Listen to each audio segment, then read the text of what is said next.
কিশোরগঞ্জে শহীদ Syed Nazrul Islam medical college হাসপাতালে ভুল চিকিৎসায় 2 রোগীর মৃত্যুর অভিযোগ তুলেছে তাদের পরিবার।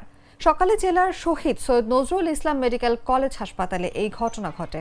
মৃতরা হলেন জেলার কটিয়াদি উপজেলার সহস্রাম ধুরুদিয়া গ্রামের ফালু মিয়ার ছেলে মল্লিক মিয়া ও জেলার নিকলি উপজেলার দামপাড়া এলাকার আব্দুল কাদের ছেলে জহিরুল ইসলাম।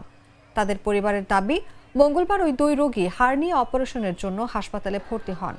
সিনিয়র স্টাফ নার্স নাদিরা তাদের ওটিতে না নিয়ে ওয়ার্ডে অ্যানেস্থেসিয়া পুশ করেন। এর আধা ঘন্টা পরেই তারা মারা যান। এই ঘটনার পর হাসপাতালের সামনের রাস্তা বন্ধ করে স্বজনরা বিক্ষোভ করেন। এতে হাসপাতাল সহ আশেপাশের পরিবেশ উত্তপ্ত হয়ে ওঠে। পরে সেনাবাহিনী ও পুলিশ এসে পরিস্থিতি নিয়ন্ত্রণে আনে।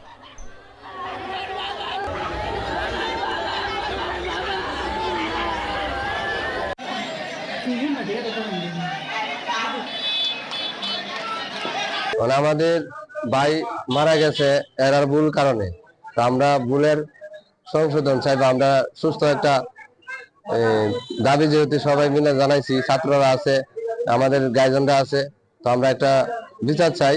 লুকিটারে বাথরুমও করতেছে না, লইয়া আসছে আনার পরে এই সিস্টারে কিন্ডিশল দিয়েছে।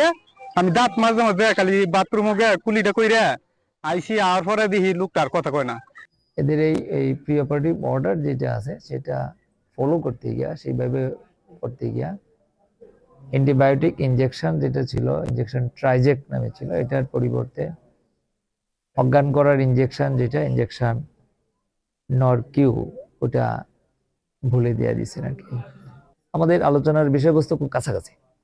আমরা আমি যে এখন চিঠি করবো একটা, তাকে আজ থেকে তার সরকারি সকল ধরনের কার্যক্রম স্থগিত করার।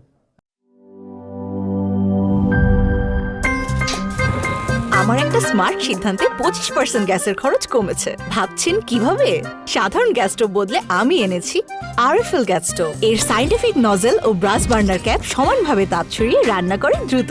তাই গ্যাসও বাঁচায় 25%, টাকাও বাঁচে 25%। আরএফএল গ্যাস স্টোভ নিরাপদ ও গ্যাস সাশ্রয়ী।